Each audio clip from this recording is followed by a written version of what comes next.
తెలంగాణలో కాంగ్రెస్ పార్టీకి షాక్ తగిలే సూచనలు కనిపిస్తున్నాయి. మొన్న మాజీ మంత్రి టి జీవన్ రెడ్డి, అలాగే ఈరోజు మాజీ మేయర్ ధర్మపురి సంజయ్ రాజీనామా చేస్తున్నట్లుగా కూడా కొన్ని వార్తలు కూడా వస్తున్నాయి. అసలు టి జీవన్ రెడ్డి రాజీనామా చేసి దాదాపుగా మనకి ఒక 1 మంత్ కూడా కాలేదు. మరోవైపు కాంగ్రెస్ పార్టీలో ఈరోజు ధర్మపురి సంజయ్ రాజీనామా చేస్తున్నట్లు కూడా వార్తలు వస్తున్నాయి. మరి ఇది ఎంతవరకు నిజం అనేది మా కొలిగి రహీం ఉన్నారు, రహీం అడిగి తెలుసుకుందాం. రహీం.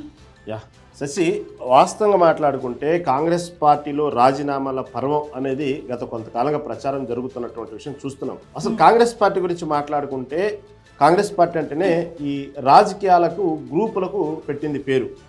మొదటి నుంచి ఆ పార్టీ ఎందుకు ప్రతిష్టత రోజు రోజుకు దిగజారిపోయి ఇవాళ దేశం మొత్తం మీద కేవలం 2 రాష్ట్రాలకే పరిమితం అంటే ఇదే కారణం. కాంగ్రెస్ పార్టీ ఇప్పటిది కాదు, మనకు తెలుసు. కాంగ్రెస్ పార్టీ దాదాపుగా ఈ గ్రూపు తగాదాలు ఉండడానికి ప్రధాన కారణం ఏంటంటే కాంగ్రెస్ పార్టీలో ఎక్కువగా సీనియర్లు ఉంటారు. ఈ సీనియర్లు ఏంటంటే ఆధిపత్య పోరు కోసం ఎప్పటికప్పుడు ఒకళ్ళగా ఆధిపత్యం కోసం ఇంకోళ్ళ ఆధిపత్యం పోరాడుతూనే ఉంటారు. దాంతోపాటు వచ్చేటువంటి కొత్త రక్తం ఏమో వీళ్ళ యొక్క ఆధిపత్యం కోసం వెంటాడుతూ ఉంటారు. ఈ విధంగా జరిగేటువంటి ఘర్షణలో ఎక్కువగా గ్రూపుల తగాదాలను పార్టీ ఇప్పటికీ ఈ రోజుల్లో దేశం మొత్తం మీద 2 రాష్ట్రాల పరిమితం ఉందంటే ప్రధాన కారణం ఇదే. పార్టీలోకి ఎవరైతే కొత్త వాళ్ళు వచ్చినా కూడా పడదు. ప్లస్ సీనియర్స్ ఉంటారు కదా, వాళ్ళు మమ్మల్ని గుర్తించారు కాబట్టి ఈ పార్టీలు మొదటి నుంచి ఇలాగే ఈ వారసత్వ రాజకీయాలు కానివ్వండి, ఈ గ్రూప్ రాజకీయాలు కానివ్వండి, వీటి మీద ఎక్కువ ఆధారపడటం వల్లే కాంగ్రెస్ ఈ రోజు ఈ పరిస్థితికి ఉంది. కాబట్టి తెలంగాణ విషయానికి వచ్చినప్పుడు మనం మాట్లాడుకున్నాం కాబట్టి ధర్మపురి సంజయ్ గురించి ప్రముఖంగా చెప్పుకుంటే ఈ తెలంగాణ కాంగ్రెస్ పార్టీలో మొదటి నుంచి ఎలా అయితే ఉందో ఇప్పటికీ అలాంటి గ్రూప్ రాజకీయాలు నడుస్తున్నాయి. ఈ విషయంలో మాత్రం రేవంత్ రెడ్డిని మాత్రం మెచ్చుకోవాల్సిందని సందర్భంగా, ఎందుకంటే ఎక్కడికక్కడ సీనియర్లని ఈ విషయంలో పార్టీ విషయంలో వాళ్ళకి చేయాల్సినటువంటి ప్రసన్న వాళ్ళకి చేసుకుంటూ, ఇటుపక్క ఢిల్లీలో ఉన్నటువంటి కేంద్రంలో ఉన్నటువంటి ఢిల్లీలో వాళ్ళని ప్రసన్నం చేసుకుంటూ తన యొక్క ముఖ్యమంత్రి పదవిని మాత్రం అలా కాపాడుకుంటూ వస్తున్నాడు. ఆ విషయంలో మాత్రం రేవంత్ రెడ్డిని మాత్రం గ్రేట్ అనాల్సిందే. లేకపోతే మనం గతంలో చూసాం, ఉన్నటువంటి 5 ఏళ్లలో 5 ముఖ్యమంత్రులు మారిన సందర్భాలు కూడా మనం చూసాం. కాబట్టి గతంలో ఎన్నోసార్లు రేవంత్ రెడ్డి కూడా ఎన్నాళ్ళు ఉంటాడు, ఎక్కువ ఉంటే మహా ఉంటే 2 ఏళ్ళు ఉంటాడు, లేకపోతే ఎప్పటికప్పుడు ముఖ్యమంత్రి పదవి మారిద్ది అనేక రకమైన రూమర్స్ మనం విన్నాం. కాకపోతే ఇలాంటి గ్రూప్ తగాదాలు మొత్తాన్ని కూడా ఎక్కడే అణచివేస్తూ తన యొక్క చాతుర్యంతో ఈరోజు కూడా రేవంత్ రెడ్డి నెట్టుకొస్తున్నా అంటే ప్రధాన కారణం ఆ రేవంత్ రెడ్డి యొక్క చాతుర్యమనే చెప్పుకోవాలి. ఇప్పుడు మనం మాట్లాడుకుంటున్నట్టు జీవన్ రెడ్డి లాంటి వ్యక్తులు పార్టీని కోల్పోవడం అనేది వాస్తవంగా చాలా బాధాకరమైన విషయం. ఎందుకంటే మొదటి నుంచి అదే పార్టీని అంటిపెట్టుకుని 40 ఏళ్ల పైగా రాజకీయ ప్రస్థానం ఉన్న పార్టీని వదిలిపెట్టడం అంటే అది అంత వాస్తవం చూసుకుంటే వాస్తవం కాంగ్రెస్ పార్టీ అలాంటి వ్యక్తులను పోగొట్టుకోకూడదు. కాకపోతే జీవన్ రెడ్డి మనసు ఏంటంటే మొదటి నుంచి కూడా ఇలాంటివి ఏదైతే పార్టీ ఫిరాయింపుల రాజకీయాలను ప్రోత్సహించడం కానివ్వండి, అదేవిధంగా పార్టీలో జరుగుతున్న అన్యాయం కానీ ఎక్కడ సహించలేదు. ఎందుకంటే వాళ్ళు మొదటి నుంచి ఉన్నారు, కొంచెం మోరల్స్ ఉన్నవాళ్ళు. ఈ రోజులు కూడా రాజకీయాల్లో కొంచెం నైతిక విలువలు ఉన్న వ్యక్తులు అంటే అలాంటి వ్యక్తులే వేళ్ల మీద లెక్క పెట్టవచ్చు మనం. అలాంటి వ్యక్తుల్ని కాంగ్రెస్ పార్టీ కోల్పోవడం అనేది కూడా అంత పార్టీ పరంగా నష్టమనే చెప్పుకోవాలి. కాబట్టి ఇప్పుడు మాట్లాడుకుంటున్నటువంటి ధర్మపురి సంజయ్ ఇప్పుడు వాస్తవంగా నిజామాబాద్ మాజీ మేయర్ ఆయన, మన ప్రస్తుత ఎంపీ ధర్మపురి ఎంపీ ఎవరైతే ఉన్నారో ధర్మపురి ప్రస్తుతం నిజామాబాద్ ఎంపీ ధర్మపురి అరవింద్ సోదరుడే. అది వీళ్ళ కుటుంబానికి రాజకీయ ప్రస్థానం ఉంది. వీళ్ళ తండ్రి డి శ్రీనివాసు తెలుసు మన కాంగ్రెస్లో ఎంత పెద్ద సీనియర్ నాయకులు. ఆయన యొక్క వారసత్వ రాజకీయంగా వచ్చినటువంటి సంజయ్. కాబట్టి ఇక్కడ ప్రధానమైన సమస్య ఏంటంటే నిజామాబాద్ మాజీ మేయర్ చేసినప్పటికీ ప్రస్తుతం కాంగ్రెస్ పార్టీ అధికారంలో ఉన్నప్పుడు ఆయనకి దక్కాల్సినటువంటి సముచితమైనటువంటి స్థానం, ప్రాధాన్యత అక్కడ దక్కట్లేదు అనేది అక్కడ ఉన్నటువంటి జరుగుతున్నటువంటి కార్యకర్తలు కానివ్వండి, ధర్మపురి సంజయ్ ఫాలో అయ్యేటువంటి కార్యకర్తలు, ఆయన యొక్క అభిమానులు వస్తున్నటువంటి ముఖ్యమైనటువంటి ఆవేదన. ఎందుకంటే అతని సముచిత స్థానం లేదుతో పాటు కీలక నిర్ణయాలు, నిజామాబాద్ నియోజకవర్గంలో సంబంధించినటువంటి కీలక నిర్ణయాల్లో అతనికి చెప్పకుండానే కొన్ని కీలక నిర్ణయాలు తీసుకోవటం, అతను భాగస్వామి చేయకపోవటం కూడా అతని యొక్క అలకకు ప్రధాన కారణం అని తెలుస్తూ ఉంది.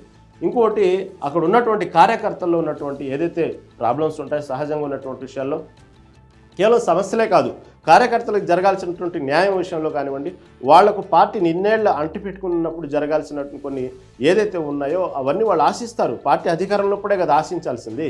ఆశించేటప్పుడు అలాంటి కార్యకర్తలను కూడా న్యాయం చేయలేకపోతున్నామే.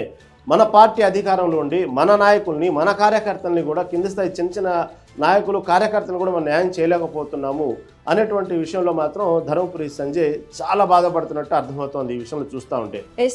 రహీం, మరోవైపు ఇక్కడ ఎవరైతే టి జీవన్ రెడ్డి ఉన్నారో టి జీవన్ రెడ్డి ఎపిసోడ్లో కూడా పార్టీలో గౌరవం దక్కలేదు, నాకు ప్రాధాన్యత ఇవ్వలేదు, ఎక్కువగా ఎవరైతే సీనియర్స్ ఉన్నారో నిన్ను మొన్నటి వరకు వచ్చిన వాళ్ళకి మాత్రమే కాంగ్రెస్ పార్టీ ప్రాధాన్యత ఇస్తుంది, అందుకే నేను పార్టీలో ఉండదలుచుకోవట్లేదు అంటూ కూడా రాజీనామా చేయడం జరిగింది. ఇప్పుడు అదే ఎపిసోడ్, ఆ సేమ్ ప్రాబ్లమ్స్ ధర్మపురి సంజయ్ కూడా ఫేస్ చేస్తున్నట్లుగా తెలుస్తుంది. మరి ఇప్పుడు రాజకీయ పరిణామాలు ఎటు దారి తీసే అవకాశం ఉంది అంటారు? యాక్చువల్గా జీవన్ రెడ్డిని పార్టీని గుర్తించాల్సిన అవసరం లేదు. గల్లీ నుంచి ఢిల్లీ దాకా ఆయన ఏంటో తెలుసు, ఆయన పార్టీ చేసిన సేవలు తెలుసు. ఆయనకి పార్టీ గుర్తించే దానికంటూ కూడా అతను ఎక్కువగా బాధపడుతుందంటే ఈ పార్టీ ఫిరాయింపు ఎమ్మెల్యేలను ప్రోత్సహించడం రాజకీయాల్లో అతనికి మొదటి నుంచి నచ్చదు. నచ్చకపోగా ఎవరైతే పార్టీ ఫిరాయించిన ఎమ్మెల్యేలు వచ్చి తన నెత్తిన ఎక్కి తాండవం చేస్తా ఉంటే అతను సహించలేకపోయారు. అక్కడే జరిగినటువంటి పెద్ద దుమారము.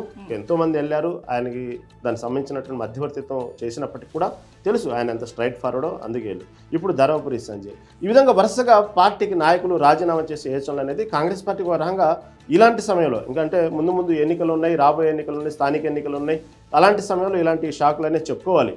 ఎందుకంటే ఇప్పుడు ధర్మపురి సంజయ్నే కాదు, మొన్న మనం చూసాం కోమటిరెడ్డి రాజగోపాల్ రెడ్డి కూడా మనం చూసాం. అంటే రాజీనామా చేసే ఆలోచన లేదు, కానీ పార్టీకి అతని వ్యాఖ్యలు ఏ విధంగా దెబ్బతీస్తూనే మనం చూస్తున్నాం. ఎందుకంటే ఒక స్థాయిలో అయితే ఆయన ముఖ్యమంత్రి పదవిని కూడా ఆశించే స్థాయిలో మాట్లాడడం చూసాం. తర్వాత కొంచెం రేవంత్ రెడ్డి, కోమటిరెడ్డి రాజగోపాల్ రెడ్డి మళ్ళీ మాట్లాడుకుని దానికి సంబంధించినటువంటి విషయంలో ఏదో మళ్ళీ కాంప్రమైజ్ అయినట్టు కనబడింది. కానీ మళ్ళీ నిన్న అసెంబ్లీలో కోమటి రాజగోపాల్ రెడ్డి చేసిన వ్యాఖ్యలు మళ్ళీ దుమారం వేసింది. కాబట్టి ఇదంతా కాంగ్రెస్ పార్టీకి పెద్ద తలనొప్పి. ఇలాంటివన్నీ కూడా ప్రతిపక్ష పార్టీలకు ఆయుధాలు ఇలాంటివన్నీ కూడా ఈ పరిస్థితుల్లో. ఎందుకంటే ఓ పక్క ప్రతిపక్షం బీఆర్ఎస్ పార్టీ మంచి స్ట్రాంగ్గా, ప్రతిపక్షంలో మంచి స్ట్రాంగ్గా ఉంది, రోజుకు పార్టీ పుంజుకుంటున్న తరుణం. ఇంకో పక్క మళ్ళీ కొత్తగా కవిత పార్టీ పెట్టారు. ఇలాంటి సమయంలో ఆల్రెడీ బీజేపీ చూస్తున్నాం. ఒకప్పుడు బీజేపీ తెలంగాణలోకి ఇప్పటికి ఉన్నటువంటి స్థానాలు చూసుకున్నా రోజు గ్రౌండ్ లెవెల్లో క్షేత్రస్థాయిలో పార్టీ బాగా బలోపేతమవుతుంది. ఇన్ని వ్యూహాల్లో కాంగ్రెస్ పార్టీ నెట్టుకు రావటం అంటే సామాన్యమైన విషయం కాదు. ఇలాంటి సమయంలో ఐకమత్యంగా పార్టీ కోసం నిలబడాల్సిన సమయంలో చిన్న సమస్యలను కూడా కూర్చొని మాట్లాడుకోవాల్సిన తరుణంలో ఈ విధంగా పార్టీకి రాజీనామాలు చేసే ఆలోచనలు కానివ్వండి, రాజీనామాలు కానివ్వండి, ఏమాత్రం పార్టీకి మంచిది కాదు. భవిష్యత్తులో ఇది పార్టీకి పెద్ద దెబ్బని చెప్పాలి. ఇలాంటి విషయంలో హైకమాండ్ మళ్ళీ ఎలాంటి నిర్ణయాలు తీసుకునేది, మళ్ళీ ఏదైతే జీవన్ రెడ్డికి ఎలా అయితే బుజ్జగింపు ధోరణి చేసినప్పటికీ కూడా జరగాల్సిన నష్టం జరిగింది. మళ్ళీ ధర్మపురి సంజయ్ విషయంలో మళ్ళీ ఎలాంటి నిర్ణయం తీసుకోవాలి చూడాలి అధిష్టానం.